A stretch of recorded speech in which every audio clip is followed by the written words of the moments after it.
देखते हैं कबीरदास और कबीरदास के जीवन परिचय को हम देखते हैं।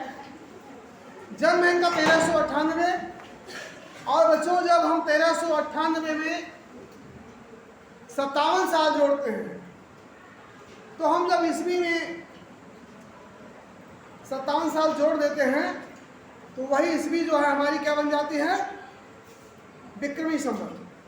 जब भी हमें ईस्वी को विक्रमी संवत बनाना हो तो हमें क्या करना है, उसमें 57 साल जोड़ देना चाहिए। कितना भैया, 57 साल उसमें हमको देना चाहिए। ईस्वी को विक्रमी संवत बनाने के लिए क्या करना है, 57 साल जोड़ना है। तो कबीरदास को हम देख रहे हैं, इनका जो जन्म है 1398 ईस्वी, 57 साल जोड़ेंगे तो हो जाएगा 1455। क्या हो जाएगा? इनके जन्म के बारे में कहा गया है 1455 साल गए, चंद्र वारिक ठाठ भय, और जेठ सुदी बरसाइत को पूरन मासी को प्रकट हुए। 1455 साल गए, चंद्र वारिक ठाठ भय, और जेठ सुदी बरसाइत को पूर्ण मासी को प्रकट हुए। कहां पे जन्म हुआ? काशी, लहरतारा, उत्तर प्रदेश। पत्नी का नाम लोई, बेटे का नाम कमाल और बेटी का नाम कमाली। इनकी रचनाएं हैं साखी सबद रमैनी। साखी आखी ज्ञान की, कहते हैं जो साखी पढ़ता है ना उसके ज्ञान के जो नेत्र हैं ज्ञान रूपी, वो खुल जाते हैं। रमैनी रामायण पे आधारित है। और इनकी भाषा शैली सधुकड़ी है। मुक्तक शैलियों का प्रयोग किया है। मुक्तक शैली का रहस्यवाद एवं उपदेशात्मक शैली का प्रयोग हुआ है। ये संत कवि हैं। इनका निधन होता है 1518 ईस्वी में। 120 वर्ष का पावन जीवन इन्होंने व्यतीत किया है। और 1518 ईस्वी में इनकी मृत्यु होती है।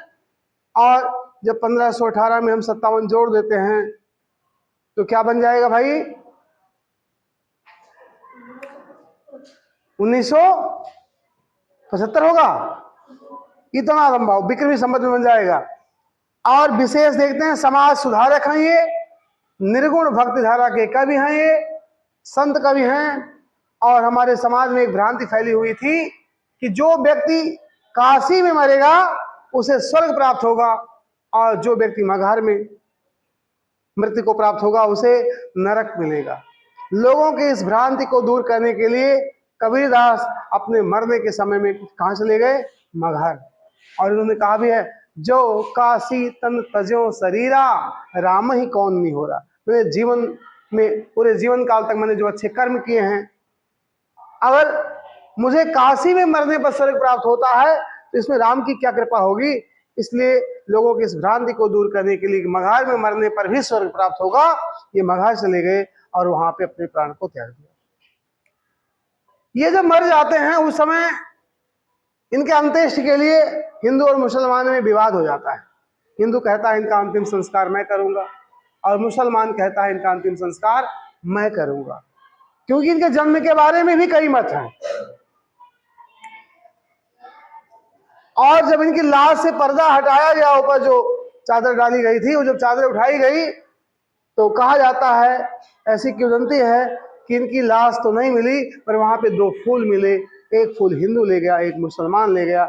हिंदू ने अपने हिसाब से इनका अंतिम संस्कार किया और मुसलमान ने अपने हिसाब से।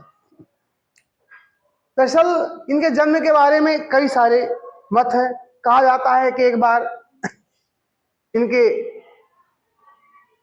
पिताजी अपनी पत्नी का गौना आनने के लिए गए थे,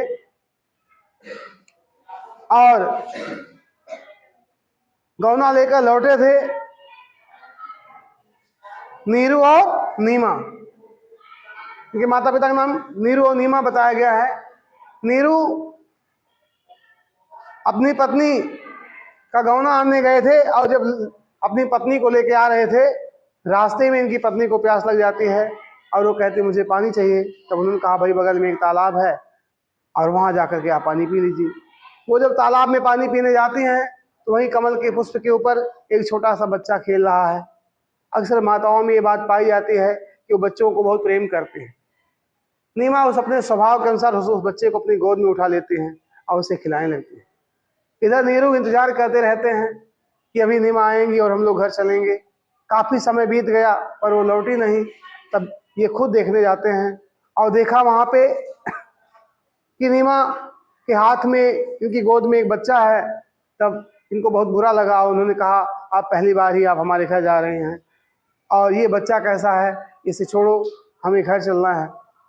तब नीमा ने जवाब दिया नहीं, मैं इस बच्चे को नहीं छोड़ूंगी, मैं इसको अपने साथ ही लेके चलूंगी। दोनों में इस बात को लेकर के कहा सुनी हुई। और तब कबीरदास बोल पड़ते हैं कि यदि आप मुझे अपने घर अपने साथ लेके चलते हैं तो मैं आपको मोक्ष प्रदान करने की शिक्षा दूंगा। तब उस छोटे से बालक के मुंह से जब ऐसी बात सुनते हैं इनको बड़ा आश्चर्य होता है कि जो अभी पैदा हुआ हो बच्चा वो कैसे बोल सकता है। और तब ये बड़े आश्चर्यचकित होते हैं और उस बच्चे को अपने घर ले आते हैं। जैसे ही घर ले आए, घर आते ही इनको रोका गया, भाई इस बच्चे को आप घर लेके नहीं आ सकते हैं, नहीं तो आपकी पत्नी कलूटा कुलक्षणी कही जाएगी, हम लोगों का मान सम्मान खत्म हो जाएगा, समाज में हमारी कोई इज्जत नहीं रह जाएगी, अतः इस बच्चे को जाके छोड़ाओ। और ये बात जंगल में लगी हुई आग की तरह फैलती गई। हर तरफ पूरे समाज में बात फैल गई कि नीरू की पत्नी अपने साथ एक गोद में बच्चा लेकर आई है। ऐसी स्थिति में नीरू को बड़ा बुरा लगा और उन्होंने ये प्रयास किया कि इस बच्चे की हत्या कर दी जाए। ऐसी किंवदंती है, मैं अपने आप से ही बता रहा हूं, जैसा कि सुनने में देखने में आया है। तो उन्होंने इनको मारने के लिए कई बार प्रयास किए, यहाँ तक कि चाकू से इनका गला भी काटा गया, लेकिन इनके गले पे कोई उसका निशान तक नहीं रहा, उस छुरी का निशान तक नहीं रहा। अंत में नीरू हार गए और इस बच्चे को पालने लगे। बाद में जब ये बड़े हो गए तो इनको लेके जो है इनके पिताजी रामानंद स्वामी के पास ले जाते हैं और कहते हैं कि मेरे बच्चे का एडमिशन कर लीजिए, हमारे बच्चे को शिक्षा दीजिए। और जैसे रामानंद स्वामी को पता चलता है कि ये मुसलमान हैं, क्योंकि नीरू नीमा जुलाहा हैं, तो वो कहते नहीं मैं यहाँ पे आपको शिक्षा नहीं दे सकता हूँ और इनको यहाँ से हटा देते हैं, भगा देते हैं। ये लोग आते हैं घर पे बहुत परेशान होते हैं। थोड़ी सी कहानी मैं भूल रहा हूँ। उस समय जब ये इनको लेके इनके माँ बाप आते हैं तो ये हुआ इनका नामकरण किया जाए।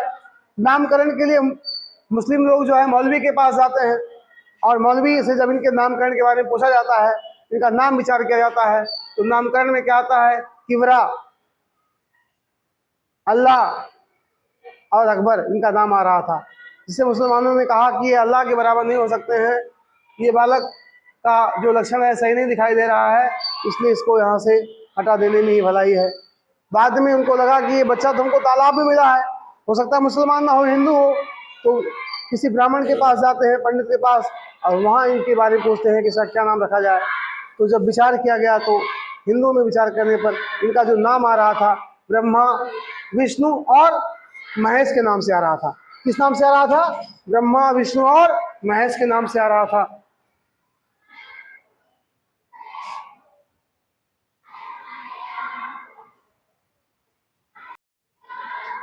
तो जब हिंदू ब्राह्मण के पास इनके नामकरण के लिए इनके माता पिता जाते हैं और वहाँ विचार किया जाता है, तो होता है कि नहीं इनका नाम तो ब्रह्मा, विष्णु और महेश आ रहा है।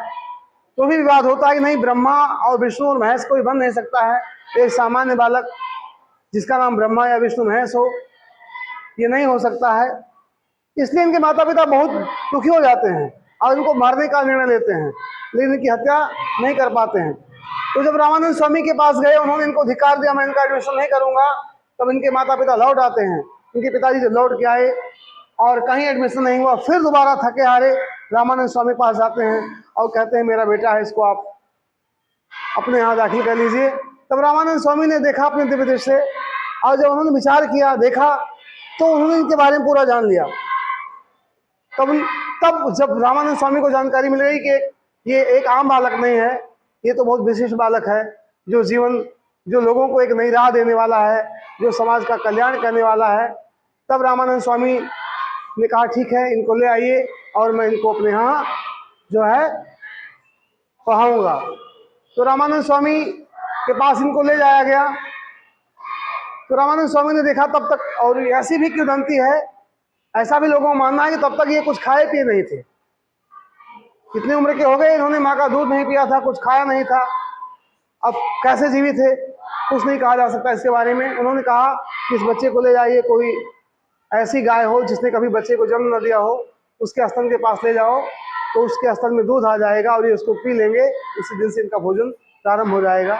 और ऐसा ही हुआ, जब एक बच्चिया, मतलब एक ऐसी गाय जिसने कभी बच्चे को जन्म नहीं दिया था, उसके पास ले जाया गया, तो उसके स्तन में दूध आया और इन्होंने उस दूध का पान किया और तब से भोजन प्रारंभ करते हैं।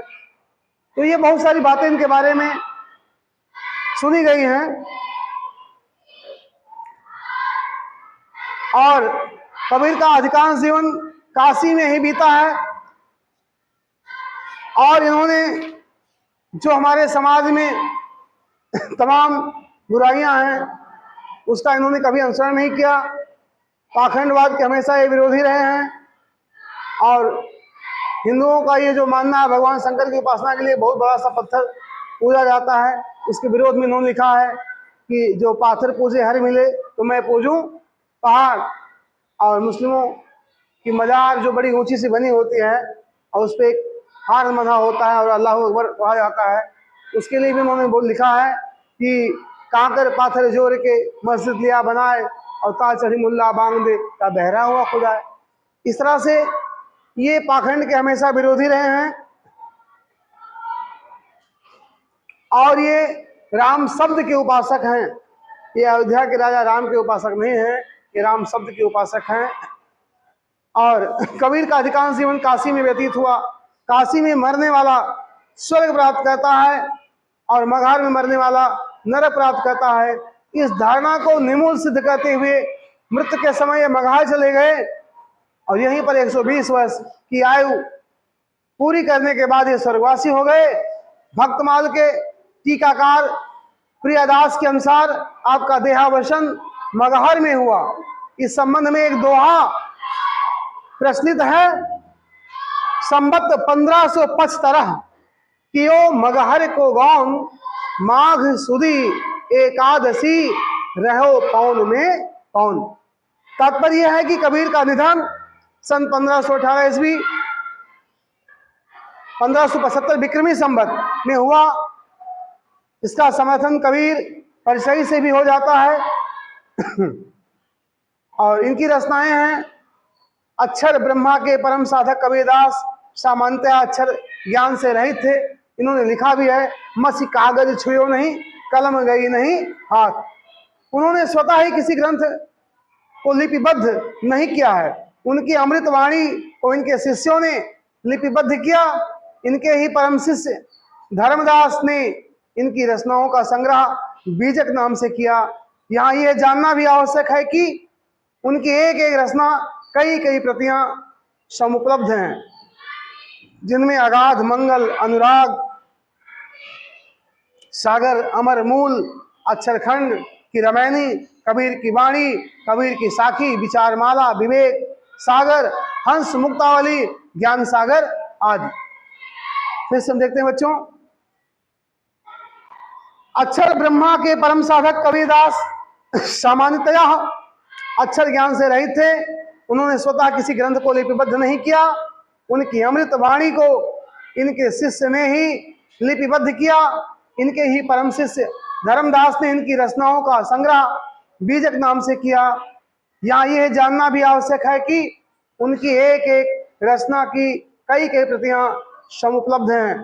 खोज, रिपोर्टों, संदर्भ ग्रंथों तथा पुस्तकालयों के विवरण आदि के आधार पर उनके द्वारा विरचित 63 ग्रंथों का उल्लेख मिलता है। चलिए आगे हम